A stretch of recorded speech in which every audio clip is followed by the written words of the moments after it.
Sortir en couple en soirée. Vous êtes en couple et soit vous sortez moins qu'avant, ou alors vous ressentez de moins en moins l'envie de sortir. Qu'est-ce qui se passe là? Je suis Alex Wagner, je suis coach certifié, formé à la CNV et à la PNL, et j'ai fondé Couples Inspirants pour accompagner les couples en difficulté, pour mieux communiquer. Je suis là aujourd'hui avec ma collègue Monica Mitic, qui est psychothérapeute, qui est habituée aux accompagnements de couple aussi. Et ce sujet de sortir en couple le soir, ça parle d'une part d'équilibre de vie, c'est-à-dire que le couple n'est pas tout. Le couple, c'est important pour l'équilibre et c'est aussi important d'avoir sa famille, son travail, ses loisirs, ses amis. Et là, on touche du doigt le danger de s'arrêter de sortir quand on est en couple parce qu'on va priver le couple de son oxygène, de sa nutrition.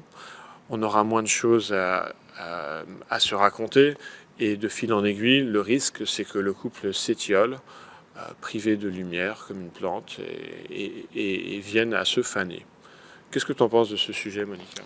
En fait, ce qui se passe généralement, moi j'ai envie d'aller dans le pourquoi on fait ça. En règle générale, je vais caricaturer un petit peu, on n'a pas le temps de rentrer plus en profondeur. C'est que quand on rentre en couple, à un moment donné, on recherche une sécurité et l'autre, on le transforme en notre doudou d'une certaine manière. Et tout ce qui fait appel à l'extérieur, dont les soirées, surtout les soirées, parce que c'est un moment où les gens se font beaux, envie de se montrer, de sociabiliser, etc. Ça représente, dans l'histoire que le couple se raconte, ça représente un danger. Et pour préserver cette sécurité créée, ils vont se déconnecter petit à petit. Et le plus grand danger, c'est d'écarter tout danger dans une relation parce que c'est vraiment l'espace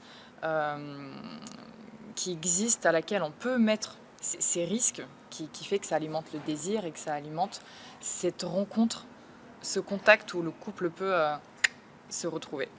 S'il y a une trop grosse fusion et qu'il n'y a pas d'espace, il n'y a plus de rencontre en réalité. Il y a une fusion d'étouffement et c'est vrai que s'autoriser des activités extérieures, que ce soit soirée ou autre, c'est super important pour continuer d'exister individuellement et du coup à deux nourrir le couple. Parce que le couple, je rappelle quelque chose d'important qu'on n'a pas dit dans les autres vidéos, c'est un triangle et vous êtes trois. Il y a vous, votre conjoint, conjointe et votre couple.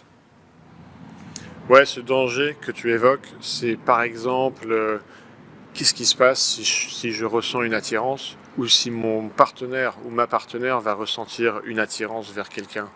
Et c'est tout cet imaginaire-là qui peut soit priver le couple de sortie, ou alors au début, le temps que ça dure, le couple va sortir en soirée, mais va rester l'un avec l'autre et ne se permettre que de parler entre eux plutôt que de sociabiliser. Et avec ma partenaire actuelle, on appelle ça être des scotch. Et on évite justement d'être des scotch. Parce que notre relation est encore récente, donc bien évidemment la tentation est forte de continuer à interagir l'un avec l'autre, mais non, on va s'efforcer justement à parler à d'autres personnes pour dès le début marquer cette dynamique-là. Et continuer d'exister individuellement également, ça c'est vraiment important. Ouais. On se perd généralement dans le couple avec le temps. Si ce sujet te plaît, mets un pouce vers le haut et clique sur abonner et la notification pour être prévenu des vidéos à venir parce qu'il y en aura plein. À bientôt. Bye. Au revoir.